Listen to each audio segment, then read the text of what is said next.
September 11th, there were also many heroes at the Pentagon. Among them, our next nominees, Virginia State Troopers Merlin Wimbish Jr. and Michael Middleton. That morning, I kissed my wife goodbye, left, went down the road. I started doing typical enforcement.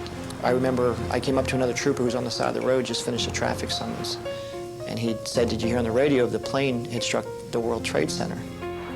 Soon after, Trooper Merlin Wimbish gasses up his police cruiser at State Police Headquarters, less than 800 yards from the Pentagon.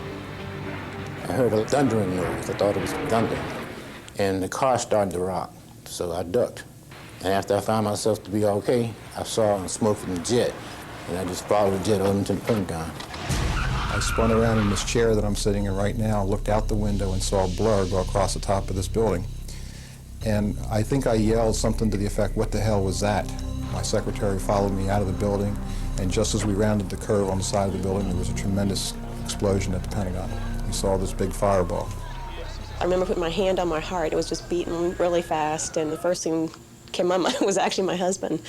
Knowing the type of person that he is, I had a feeling he'd be down there. I just finished up writing the summons, and I grabbed the door handle to exit the cruiser, and I heard Merlin come over the radio that a plane had just hit the Pentagon. We have a plane accident right by the Area 45 office. Advise all the people in the Pentagon to get everybody out of there now. I heard him say that there's people inside, we need to get them out, I need help. And he was by himself. I just knew I had to get there to be there with him. And as they came off I-66 to 110, you could feel the heat inside the cruiser. And I just remember the smoke and the flames were still shooting up. When I got there was a DPS officer there, and I asked him, did he know the layout of the Pentagon? And he nodded, and I asked him, did he want to go in with me? He said, yeah. Merlin Wimbish and the other officer enter the crash site. A few minutes later, Trooper Middleton follows them in. Footage shot by workers in the aftermath of the fire shows a glimpse of what the scene was like as the officers begin a frantic search for survivors in the flaming wreckage. Immediately you were doused with water because the main pipe had ruptured. The left side of the hallway that you went down, the wall had collapsed. And it ripped all the light fixtures out, and they were dangling, and you could hear the arcing of the electricity. You could smell the jet fuel. The smoke was just filling up this hallway. And I yelled, and I heard Merlin yelling, and I could hear people ahead of him yelling. Water was everywhere, and every time I took the light and I hit the wall, hoping someone could hit back, let us know where they were, and you hit the wall and it just fell. At that time, Officer Behe and somebody else had come in, and we'd caught up with Merlin. When Mike and I got together, it was four of us. We decided to make a change for safety reasons, because you couldn't see in there. I can remember hearing girders twisting, parts of the Pentagon falling down.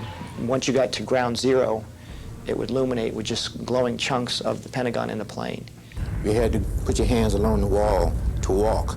That's how dark it was in there. The pieces of the wall were falling down.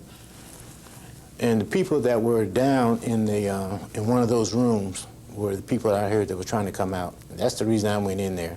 It's not try to do anything heroic just to save a life. I mean, it's part of the job. But unfortunately, they were found, but when they were found, you wouldn't want to see what was left. You could smell death all around you. And it was something I really wasn't prepared for.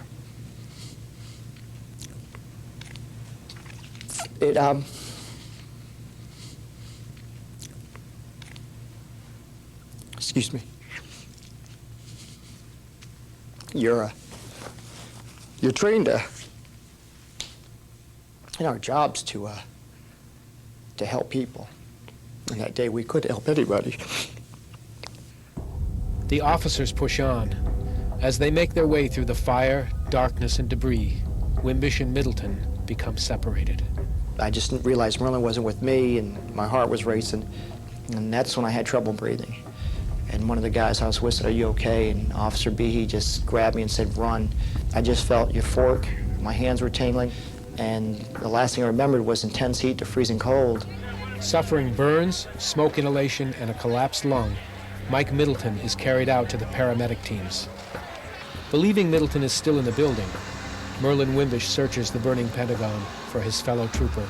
I was told twice we had to leave. They were expecting 2 more planes to come in and hit the Pentagon. I couldn't leave Mike in there. I stayed in there, and we kept looking for him. The guy came back again and said, "We got to get out of here." I said, "I'm not going to leave my friend in here like that." He said, "Who are you talking about?" I said, "The other trooper." He said, "He's out. He's been hurt." With Middleton evacuated, Wimbish makes his way safely out of the building. For days, Mike Middleton is near death. Outside his home, the community gathers in support. Our neighbors came out, and they were all holding candles. And it was about 50 or 60 neighbors, and said they're going to come out here every night until Mike comes home. 8 days later, he is well enough to leave the hospital. Today, Mike Middleton has returned to active duty. I think you view things differently. You appreciate your family more. In some instances, it shines a beauty on you through all this death and destruction. Just seeing the Pentagon and the people that are trying to come back from the travesties that they've overcome, you know, that's decent, really. Time does heal things. These two young troopers put probably their instincts aside to go into a building to attempt to save people, not knowing if they'd ever get back out. They, at their own initiative, immediately went in and tried to help their fellow man, and I'm so very proud of what they've done and the way they represented the Virginia State Police.